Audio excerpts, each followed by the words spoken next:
और शुरुआत करेंगे खास खबरों के साथ। खबर फर्रुखाबाद से है, जहां पर कायमगंज कस्बे से घर जा रहे वृद्ध को अज्ञात व्यक्ति ने गोली मारकर उन्हें घायल कर दिया है। सूचना पर पहुंची पुलिस ने घायल को सीएचसी कायमगंज में भर्ती करा दिया है। वहीं हालत गंभीर होने पर चिकित्सकों ने राम मनोहर लोहिया के लिए उन्हें रेफर किया है, जिसके बाद अब पुलिस मामले की जांच पड़ताल में जुटी है। आज दिन में लगभग 12 बजे थाना कायमगंज को सूचना प्राप्त हुई कि आलोक गंगवार उम्र 50 वर्ष को किसी ने गोली मार दी है और वह घायल अवस्था में रजपालपुर में एक मंदिर के सामने पड़े हुए हैं। इस सूचना पर तत्काल प्रभारी निरीक्षक कायमगंज मौके पर पहुंचे और उनके द्वारा मजरूब को सीएचसी कायमगंज भिजवाया गया, जहां डॉक्टर द्वारा प्राथमिक उपचार के बाद उन्हें डॉक्टर राम मनोहर लोहिया जिला चिकित्सालय फर्रुखाबाद रेफर किया गया। घटना के संबंध में जानकारी करने हेतु मजरूब से बात की गई तो उनके द्वारा बताया गया कि आज वह कस्बा कायमगंज से अपने गांव सैतरा जा रहे थे, जहां भटासा तिराहा के पास पीछे से एक लड़के ने आकर उन्हें गोली मार दी, जो पीछे की तरफ कंधे के पास लगी है। वह लड़के को पहचान नहीं पाए और उनकी किसी से किसी प्रकार की कोई दुश्मनी नहीं है। इस संबंध में घटना की और जानकारी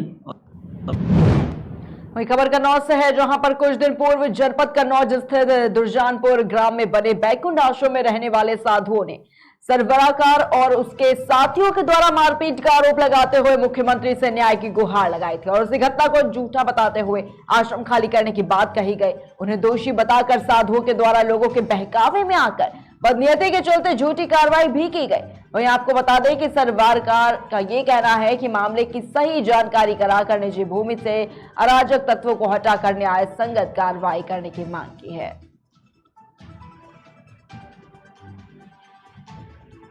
तो अपनी तब मुलाकात होगी तो प्रार्थना पत्र देंगे उनको हम और अपनी फरियाद उनसे करेंगे, क्योंकि ऐसा हमारा सदस्य वगैरह जो है वो सब कह रहे हैं कि इनको तत्काल हटवाइए यहाँ से, या उचित नहीं है कि यह आश्रम पर रुकें, क्योंकि हमारी बगैर मर्जी तो नहीं रुक सकते और ना हम उन्हें रुकने का आश्वासन देते हैं और ना उन्हें रुकने देंगे, ऐसा हमारा विचार है। क्योंकि आश्रम की निजी संपत्ति है, भूमि, वहाँ समाधि, मंदिर, बाग जो भी है और महाराज स्वामी आचार्य सरस्वती सत्संग आश्रम की है और किसी दूसरे की नहीं। हम तो उसके सेवक हैं या प्रबंधक हैं। फिलहाल तो हम लोग 5 लोग वहाँ पे हैं और बाद बाकी आवश्यकता के अनुसार जिसकी ईश्वर के प्रति आस्था है अन्य लोग भी वहाँ आते जाते हैं, लेकिन इन्वॉल्वमेंट के नाम पे ये है कि भाई 4-5 लोग जो हैं जो जिम्मेदार हैं, उन लोगों की जिम्मेदारी है, उनके ही राय मशवरा से हम लोग आगे कोई काम करते हैं। इसके अलावा जैसा भी समय समय की आवश्यकता पड़ती है तो उसके लिए हम लोग निर्णय करेंगे, 5 लोग जिम्मेदार हैं। वही खबर सिद्धार्थनगर से है, जहां पर जनपद के सामुदायिक स्वास्थ्य केंद्र उसका बाजार में पूर्वांचल विकास बोर्ड उत्तर प्रदेश शासन के बौद्ध अरविंद सिंह पटेल ने स्वास्थ्य केंद्र का औचक निरीक्षण किया है और इस दौरान उन्होंने साफ सफाई, ओपीडी कक्ष, लेबर रूम, फार्मेसी कक्ष, पैथोलॉजी कक्ष, प्रसव इकाई कक्ष, उपस्थित पंचिका आदि का भी अवलोकन किया, जिसमें सभी स्वास्थ्यकर्मी उपस्थित पाए गए और निरीक्षण में संपूर्ण चिकित्सालय का भ्रमण किया और सभी स्वास्थ्यकर्मी के कार्य संतोषजनक पाए गए। यहाँ पेशेंट कम पाए गए हैं, ऐसी स्थिति में लोगों को सक्रिय होने का निर्देश दिया गया है। ऑर्थो डॉक्टर नहीं है, ऐसी स्थिति में एडिशनल सीमो साहब हमारे साथ हैं, उनसे कहा गया हफ्ते में कम से कम एक दिन कोई ऑर्थो के डॉक्टर यहाँ बैठने का काम। डेंटल के 2 डॉक्टर हैं, उनसे कहा गया जहाँ डॉक्टर ना हो एक वहाँ लगाया जाए।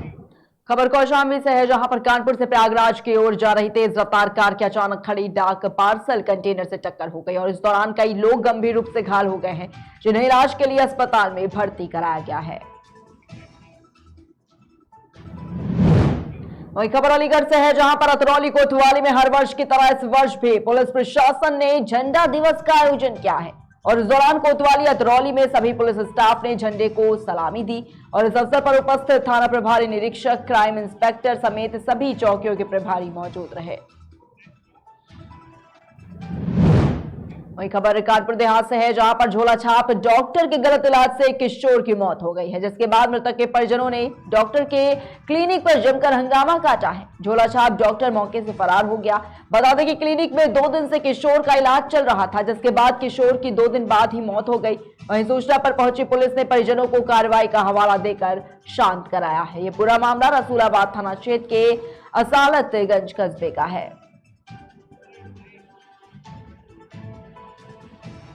तो डॉक्टर साहब बोले आप दादी आप परेशान मत होइए, ये कोई सीरियस केस नहीं है, हम तो इससे सीरियस केस लेते हैं। कल आपके गांव के मेंगन के मैंने 30-30 हज़ार प्लेटों वाले मरीज सही किए हैं और इसके तो अभी 71,000 प्लेट है। तो हमने कहा डॉक्टर साहब ठीक है, बड़ी अच्छी बात है।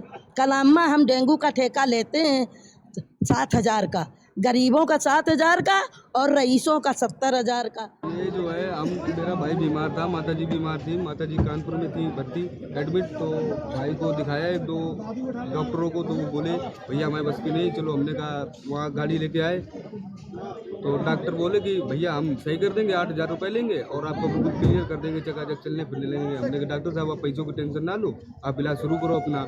इन्होंने इलाज शुरू करा और इसके बाद पहले कोई दिक्कत नहीं थी, मतलब इतनी दिक्कत नहीं थी कि पेट वेट दर्द नहीं था। इन्होंने जो भी दवा दी वो हमने खिलाई पिलाई और इन्होंने 4-5 इंजेक्शन लगाए तो कि आराम मिल जाएगी। इनका पेट दर्द नहीं बंद नहीं हुआ, तो पलटी वल्टी होने लगी और तेज।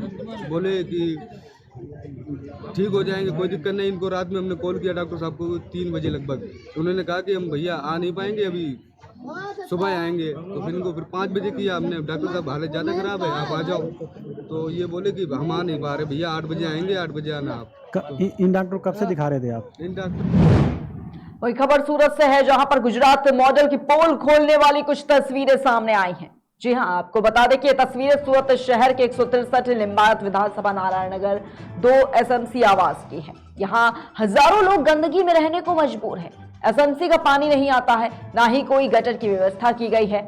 वहीं लोगों का यह कहना है कि यहां गंदगी होने से बीमारी का खतरा और भी बढ़ता जा रहा है। वही खबर शाहजहांपुर से है, जहां पर शाहजहांपुर में सांसद अरुण सागर को कोर्ट ने फरार घोषित किया है। बता दें कि 2019 में चुनाव आचार संहिता के खिलाफ दर्ज मामले में एमपी अमले कोर्ट ने उनके आवास पर फरार होने का नोटिस चस्पा करने का आदेश दिया है। सांसद के खिलाफ कोर्ट ने इससे पहले NBW भी जारी किया था। दरअसल सांसद के खिलाफ 2019 चुनाव के दौरान आचार संहिता का मुकदमा दर्ज किया गया था। यह मामला MP MLA कोर्ट में चल रहा था। हालांकि शासकीय अधिवक्ता इसे कोर्ट की सामान्य प्रक्रिया बता रही है। वही खबर हाट पिपलिया से है, जहां पर नगर परिषद अध्यक्ष प्रतिनिधि अरुण राठौर ने बार शिकायत पर एक्शन लिया है। नगर के प्रमुख मार्ग नरसिंह मंदिर रोड बजरंग चौराहे से लेकर देवगढ़ चौराहा तक रोजाना सुबह शाम दोपहर जाम जैसी स्थिति बन जाती है, जिसके कारण वाहन चालकों को काफी इंतजार करना पड़ता है। इसी को देखते हुए नगर परिषद अध्यक्ष ने व्यापारियों को अनाउंस कर सचेत किया जा रहा है कि अपनी दुकानों के सामने विक्रय सामग्रियों को हटाइए, नहीं तो मजबूरन पुलिस को साथ लेकर नगर परिषद के द्वारा चालान की जाएगी। किसी का चालान बनाने की या जब्ती हुई है। वही खबर सहारनपुर से है, जहां पर जिलकाना रोड पर चोरों ने एक दुकान पर धावा बोल दिया है। दुकान स्वामी जब सुबह दुकान पर पहुंचे तो उन्होंने दुकान का ताला टूटा देखा, तब उन्हें चोरी की घटना का पता चला। दुकान स्वामी द्वारा थाने में तहरीर दर्ज करा दी गई है। पुलिस ने आश्वासन दिया कि जल्द ही चोरी की घटना का खुलासा कर दिया जाएगा। हुई है हमारी दुकान में छोटे भाई की, जो कि बहुत निंदनीय बात है और सामने से ताले तोड़ के की गई है। 2 ताले शटर के लगा गया था करीब 9 बजे। छोटा भाई विशाल है, तो ये दोनों ताले तोड़ करके और दुकान से सामान निकाल लिया। कुछ सामान उस शाम बाजार से ले गया था, वो सामान निकाल लिया। कुछ पहला था वो निकाल लिया, जो गले में कैश था वो निकाल लिया। और अभी लगभग कितना नुकसान होगा? लगभग 40-50 अंदाज से ही नहीं हो सकता, लेकिन 50 के अंदाज का माल है। अभी जोड़ा नहीं आपने? अभी जोड़ा नहीं है, पता नहीं लगता दुकान में क्या है, दुकान में नहीं पता लगता ऐसे। तो अभी हम थाना मंडी गए थे, तो हमें जो है थाना अध्यक्ष जी ने बहुत ही बढ़िया आश्वासन दिया है। उन्होंने कहा है कि अभी आपको कोई शिकायत नहीं मिलेगी और जो ये चोरी हुई है इसको हम 24 घंटे के अंदर अंदर ही कोशिश करेंगे कि खुल जाए। हुई है। वही खबर जालौन से है, जहां पर झाड़ियों के बीच शव बरामद किया गया है। स्थानीय लोगों ने पुलिस को घटना की सूचना दी, जिसके बाद सूचना पर पहुंची पुलिस ने शव को कब्जे में लेकर पोस्टमार्टम के लिए भेज दिया है। साथ ही साथ पुलिस इस पूरे मामले की जांच पड़ताल में जुटी है।